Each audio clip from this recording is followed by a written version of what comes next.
Okay, so Marvel Rivals is a fantastic game. It's almost perfect. Like, it's a million times better than anything Overwatch has been in recent memory. And it's really been taking over across the gaming industry. A lot of people are picking this game up and absolutely falling in love with it, myself included. I genuinely have not been this excited about a new game that's come out in a very long time. Probably like half a decade at least. And generally speaking, they've been in very good graces with the player base. They've been making a lot of very correct moves with how they've rolled out this game and the way they've set it up. They've absolutely capitalized on a lot of the shitty practices that you see across the gaming industry as a whole, especially live service games, and they really offer a unique experience. The monetization is not predatory. The battle passes even don't need to be completed in the season they're released. You can keep completing the battle pass beyond the season that it's launched. And if you ask me, the game is balanced perfectly. It's tuned so that like all of the characters are as overpowered as they can be. You know, like everyone is kind of broken in this game except for Black Widow. And I've been preaching for years that there needs to be more games that understand this. Because a lot of times the way these competitive games are balanced, it's almost like slowly over time, they're just creeping up with the nerfs on every character, every feature in the game, to the point where a few years down the line, everyone in the game is just so much weaker than they were at launch. This game has taken the opposite approach. They have more of the Call of Duty Modern Warfare 2 2009 identity, where if you just make everything overpowered, then if everything is unbalanced, then the whole game is perfectly balanced because there's infinite ways to counter and, you know, pull off different strategies and fully utilize all of the characters that are offered in this game. This game has like 30 something heroes at launch, which competes with Overwatch straight out the gate, and they're adding more as we speak. Largely speaking, the developers at NetEase Games have put together something special, and just recently they have made a massive mistake that I hope they walk back on soon, because this is a serious issue. This is the first time they're facing like real widespread backlash from their own community, I would say, which is sad. And as much as I love this game, okay, so I want to see them succeed. I really hope that they don't pull shit like this in the future, because this is not good. So as you probably figured,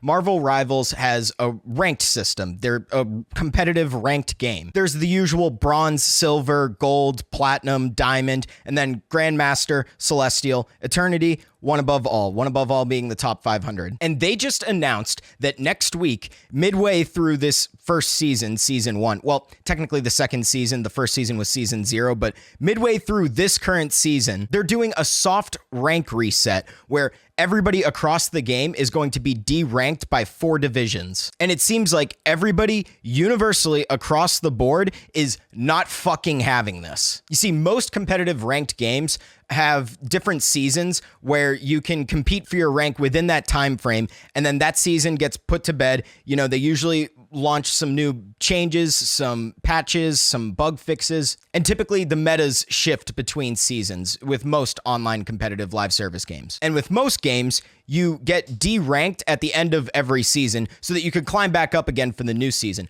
But some games out there like Apex Legends and now Marvel Rivals are implementing a mid-season derank, which just fucking sucks, especially if you have a job and a life outside of this game. Basically, unless you're unemployed and playing 12 hours a day, you know, it feels like at this point, you're never really going to be able to reach that peak rank you were always grinding for. Because this means, you know, if you were in Plat 3, for example, now starting next week, you're going to be dropped all the way back down to fucking Silver 1, which is just so frustrating for so many players out there who don't have the time to grind this game all day. We're looking forward to chipping away at it across the season, and now everyone feels like they gotta rush their ass, you know, to get as high ranked as possible before this reset. And then there's that inevitable climb back up to the rank that you just already hit, and then it feels like you can keep progressing towards your original goal. It's torture. It's brutal. It just flat out sucks. Unless you're already one of the top players in the game and you're queuing up with a bunch of other people at your skill rank and you guys can just shit on other lobbies, you know, because you have that chemistry, you have that trust in each other. No, solo queue players, especially like myself,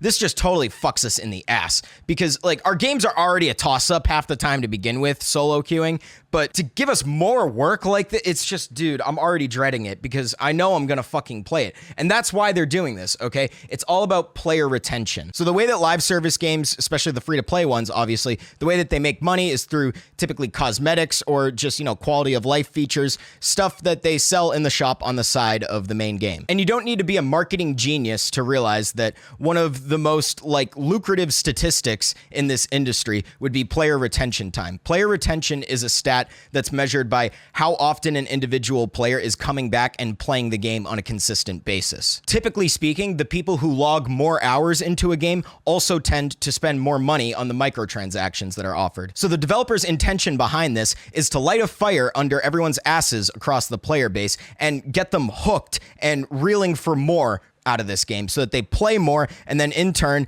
feel like they're investing more of their time, more of their effort, more of their energy, and therefore will invest more of their money into the shop. It's a purely greedy tactic. There is no benefit whatsoever for the player base. There's only a benefit for the developers. A lot of people are just going to throw up their hands and say, fuck this, I'm not going to keep playing this game if this is what they want from me. I wouldn't panic yet because I think I understand what they're trying to do.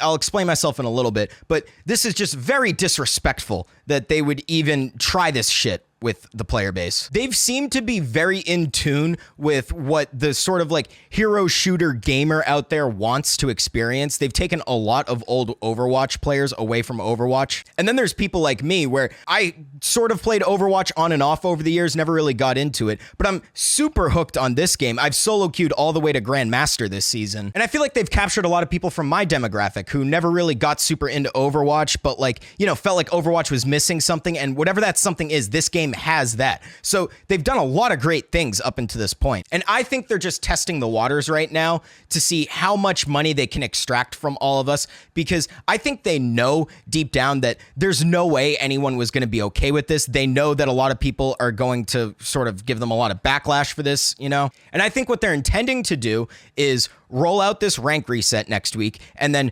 track all of the statistics that follow from that. How much money are they making from it? How many players are they losing? Is anyone sticking around? Are people going to accept this change? And I think they know it probably won't pan out, but they're going to try it anyway. And then what I think they're going to do is walk it back for the next season. And then they could play that whole thing like, oh, see, we listen to the player base. Other developers, they don't ever listen to you guys. No, we heard you loud and clear. As soon as we found out you didn't like it, oh, we pulled it back. Well, no, they knew we were never going to stand for this shit. It's just they're trying to test and see what they can get away with, which I think is pretty shitty. And they're playing with fire because they're very lucky right now that they've hit it off so well with so many people in the live service game player base, whatnot. They've captured a lot of attention across the industry right now. And I really don't want them to fuck this up because they've got a great thing going right now. This game really is fucking awesome. All right, I've been playing it like crazy. I've been streaming it. You can subscribe, check me out when I'm streaming the game later. Personally, my solo queuing's been going great. Like I said, I hit Grandmaster, and I'm pretty confident I'll be able to solo queue to Celestial this season. But now with this rank reset, even if I make it to Celestial, fuck, dude, it's gonna be a grind. And I would have hoped to gotten to compete more in Celestial, see if I could potentially, squeeze my way into Eternity, maybe start duo queuing with someone or whatever. I don't have any friends at my skill level that I could play the game with, so that's why I've just been ripping all solo queue. And this is just very discouraging, It's a shame. Like I said, I think it's a pretty manipulative move that they're pulling here. I think they're going to walk it back, but this is a very honestly major annoyance for someone like me who has to solo queue, who has to deal with all these shitty players here and there, just throwing games or disconnecting, all that shit. I already got to play extra games just to get to the rank that I'm aiming for, and now you're just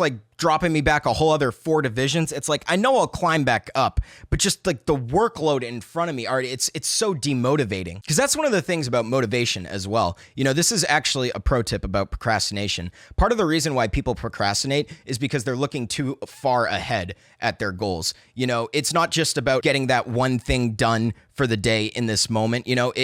The reason that you're procrastinating or holding off from a goal is because you're not embracing what needs to be done in the given moment. A task seems very daunting when you think of your plan over the next year or so, and you're looking at all the work that needs to be done along that way. But if you could just focus on what's in front of you at the moment, you break it down into steps, it's easier for you to actually get started. And then next thing you know, after focusing on this moment to this moment to this moment to this moment, you look back, a lot of moments have passed and you've done what needed needed to be done. You're actually progressing. So now that all these players know that ahead of them lies a 4-division D rank for nothing, just that workload you're throwing on people. I'm telling you, a lot of people are going to throw their hands up. A lot of people are going to quit. It's setting a bad precedent. So I don't know exactly what's going to happen, but I'm betting they're going to walk back on this at some point, and I hope they do. And they should really be careful about trying manipulative bullshit like this in the future. Because like I said, they got a good thing going right now. I don't want them to fuck it up.